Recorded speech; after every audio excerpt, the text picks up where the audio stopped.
Welcome to Best of Reddit. Be sure to subscribe as we upload new content daily. Ryan and my twin brother Sebastian have never ever been close. In fact, he made life hell growing up and my parents didn't help by playing favorites, getting him better stuff on our birthday, only going to see films he liked at the cinema and giving him extra money for housework despite us doing the same amount of work. He would always put me down, belittle me, bully me with his friends at school, break my stuff and then blame me, and was just a pain in general. Growing up, the only people I knew to rely on was my older sister Jane, my cousin Kai and best friend Isaac, who all knew what an awful person my brother was. Anyway, cut to when I was 17 and I had my first girlfriend, someone I loved very much. We didn't have sex cause she wanted to wait till her 18th birthday to lose her virginity, but it turns out that she was having an affair with my brother behind my back for half the time we were together and only got caught when it was revealed she was pregnant. I was crushed. She knew how much I hated my brother and she saw some of the awful things he did to me, but she still went and did that. Cheating is bad enough, but to do it with him of all people.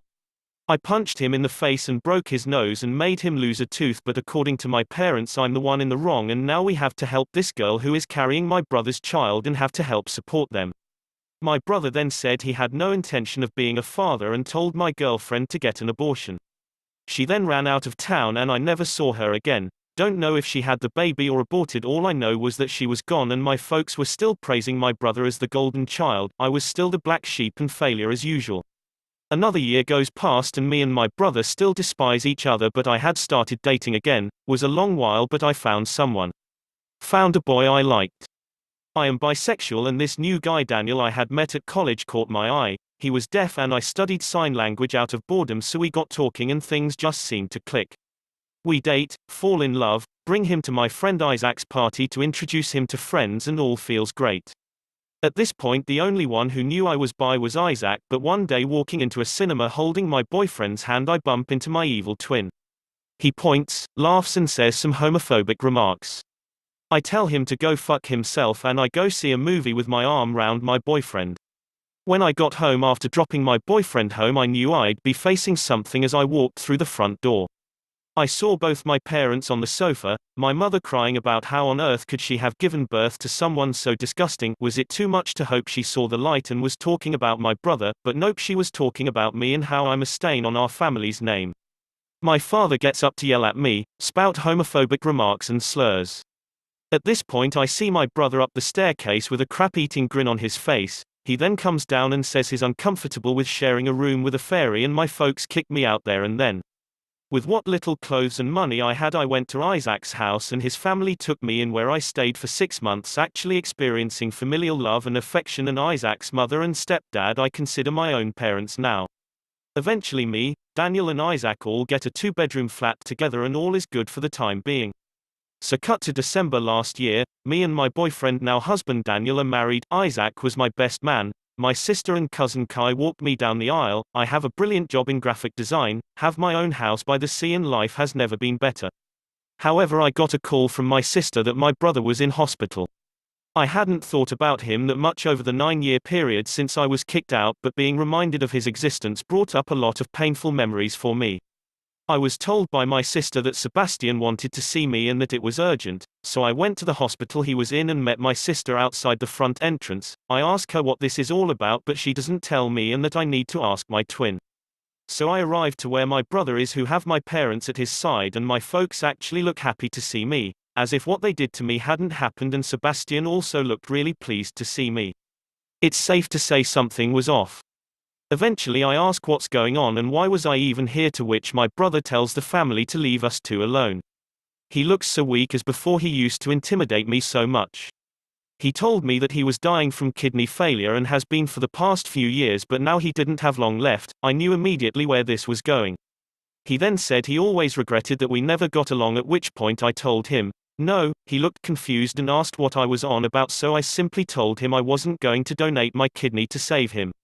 He looked as if I had just crapped in his food. He then went on about how bad the situation was and that he really was sorry for all the things we did to each other growing up. Like, excuse me. We did to each other.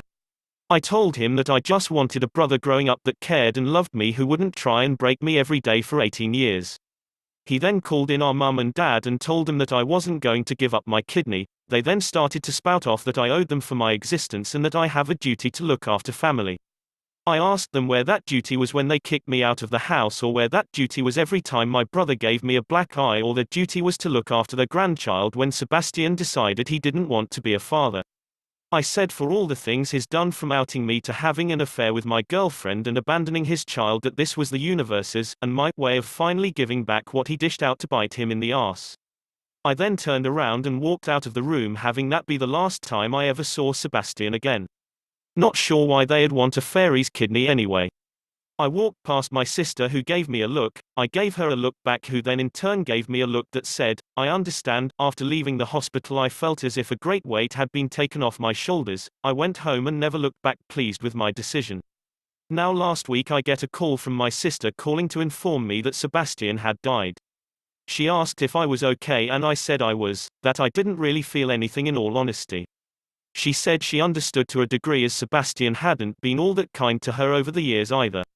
I had my husband and Isaac there to support me. Honestly, at this point Isaac may as well be our adopted child, since he's living with us till this whole situation with the world is over. The next day I was getting calls and texts from family members I hadn't spoken to in years, telling me that I'm going to hell for being a bad son, being a bad brother, and for being a fairy, and that me and my husband don't deserve children. Hubby and I have been looking into adoption and surrogacy. This makes me second guess my choice of not giving my brother my kidney. Even in death he's making things harder for me.